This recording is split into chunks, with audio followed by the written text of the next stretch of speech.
Sinabihan ni Foreign Affairs Secretary Enrique Manalo si Chinese Foreign Minister Wang Yi na hindi banta ang presensya ng US missiles.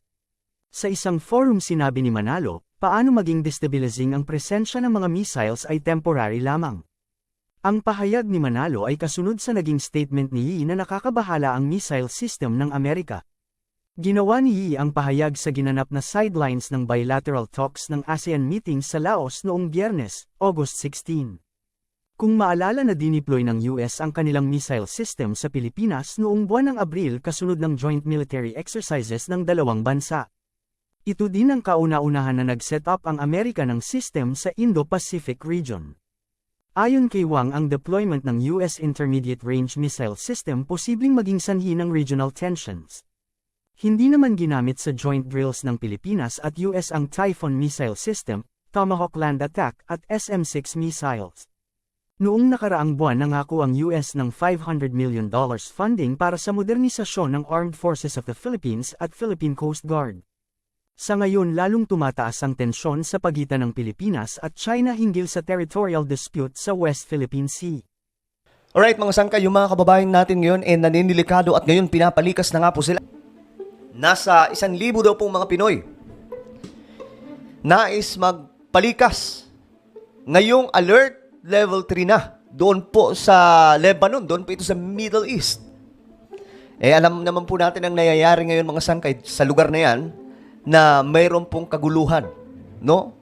At ito po ay nagaganap na digmaan mga sangkay. At ngayon, kung hindi makakalikas ito mga kababayan natin, mas maninilikado po ang kanilang buhay. Nasa 1,000 Pilipino sa Lebanon ang nais magpalikas ngayong alert level 3 na roon sa gitna ng tumitinding hidwa ng Israel at ng grupong Hezbollah. Pero may mga Pinoy na nag-aalangan pang lumikas. Tinutukan niya ni Mab Gonzales. Grabe, tinan yung lugar na to. Kasunod ng mag-iisang taon ng giyera ng Israel at Hamas, sumiklab din ang panibagong hidwaan ng Israel at kaalyadong grupo ng Hamas sa Lebanon, ang Hezbollah. Okay.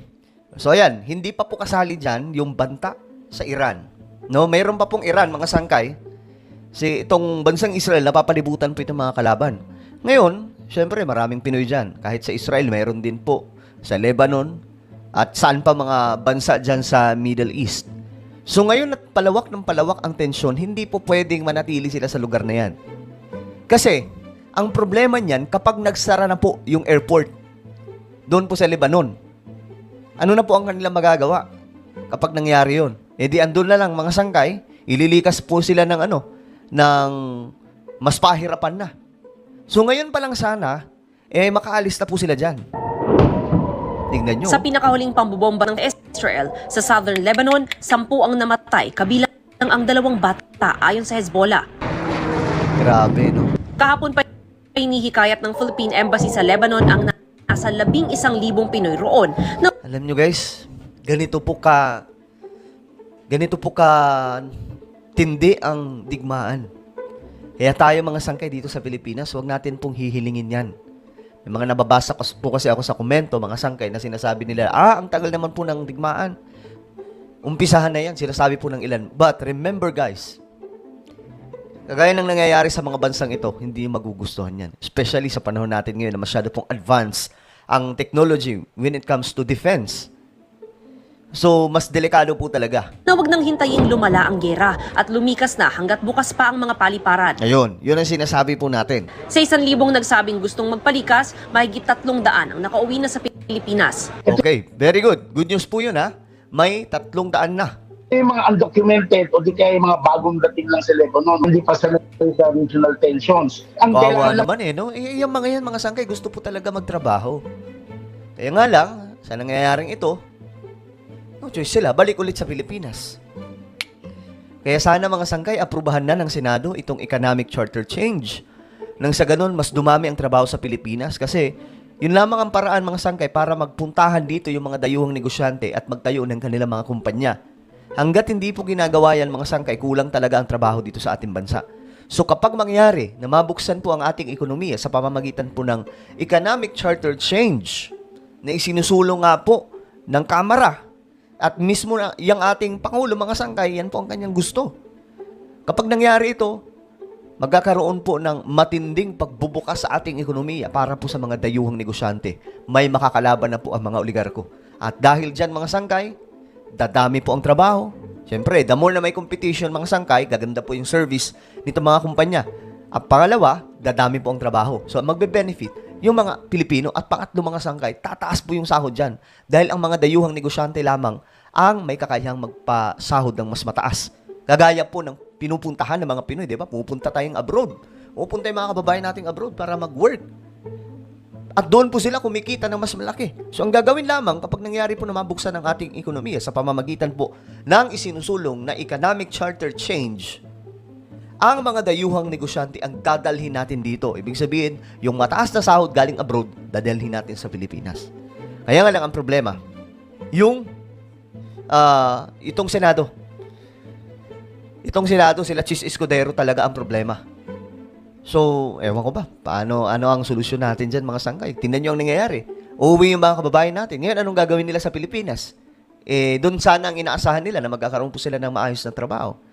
Diba? Ganyang kahalaga itong economic charter change. Yung kanilang exit clearance, kasi yung pagbabayad ng plane ticket, bayad ng pamahalaan yan. Ang Overseas Workers Welfare Administration nanawagan sa mga kaanak o kakilala ng mga OFW sa Lebanon na pakiusapan silang umuwi muna sa Pilipinas. Si Bernadette Giyang, na 8 taon ng OFW sa Beirut, Lebanon, hindi raw muna lilikas kahit pinauuwi na ng kanyang pamilya sa Pilipinas. Grabe, no? Yan ang talagang sakripisyo na tinatawag. So, kung nakaraan, alert level 3, ngayon ito ang balita, mga sangkay. Alert level 4. So, ang bilis naman. Tingnan natin ang balitang to. Pinag-aaralan na ng pamahalaan na gawing mandatory o sapilitan ang pagpapauwi sa mga Pilipino na nasa Lebanon. Ito'y sa gitna ng lumalalang bakbakan ng grupong Hezbollah at Israeli forces. Sa frontline ng balitang yan, si Rainiel Pawi. Payak at tahimik ngayon ang sitwasyon sa Beirut, ang sentro ng Lebanon. Sa video update ng isang OFW at content creator, makikita ang anyay kalmadong lagay ng syudad. Malayo po kami sa kaguluhan doon po sa south. Wala po kalmado. Kalmado sa ngayon. Salamat sa Diyos. Taliwas ito sa sitwasyon sa timog na bahagi ng bansa, kung saan kaliwat kanan ng pambobomba. Yan ay dahil sa nagpapatuloy na bakbakan ng grupong Hezbollah at Israeli forces. Ayon sa Israel, target nila ang umano'y imbakan ng armas ng militanteng grupo na kaalyado ng Hamas. Nauna nang inatake ng Hezbollah ang Israel bilang pagkondena sa pag-atake nito sa Gaza. Lumalala ang tensyon, no? Palawak ng palawak itong mga sangkay. Mahirap dito kung makisali na po yung iba pang mga bansa. Bagaman hindi gaanong ramdam sa Beirut, pinaalalahanan ng Embahada ng Pilipinas ang mga Pilipino na walang ligtas na lugar sa panahon ng gyera. Mismo lang. Recently, there have been sonic booms. Yung naririnig yung pag-fly ng mga Israeli jets. Talagang sinasadya nila na pag they go low in the city, may sonic boom, nababasag yung mga glasses ng windows. Dahil dyan pinag-aaralan na ng mga otoridad na isailalim sa Alert Level 4 ang Lebanon. Ibig sabihin yan, magiging mandatory o sapilitan na ang pagpapauwi sa mga Pilipino. Okay. Ito na. So, pinag-aaralan pa lang.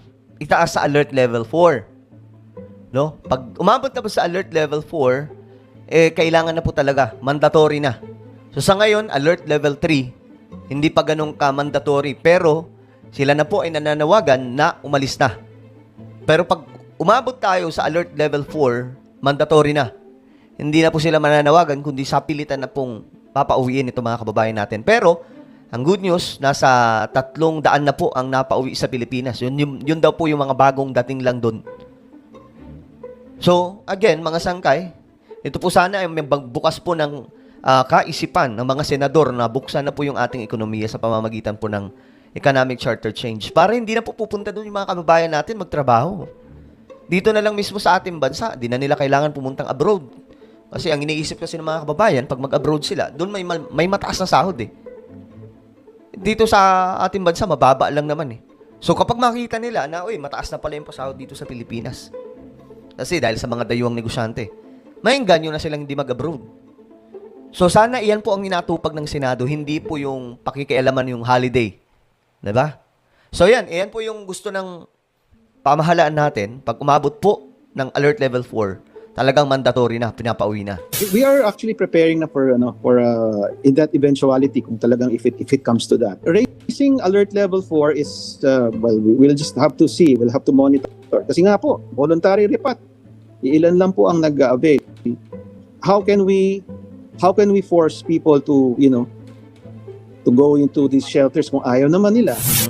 Sa 11,000 Pilipino sa Lebanon, mahigit 700 lang ang humiling ng repatriation. Sa ngayon, 45 sa nag-request na makauwi ng Pilipinas ang may hinihintay pang dokumento sa immigration. 15 naman ang hindi makaalis dahil may kaso sa korte. Ayun at lang. 300 ang umatras na umuwi. Para sa mga Pilipinong gustong magpa-repatriate, maaaring personal na pumunta sa Philippine Embassy sa Beirut Oh, ayan, o tumawag sa kanilang assistance hotlines. Nagbabalik Okay. So yan po yung numero mga sangkay para po sa assistance.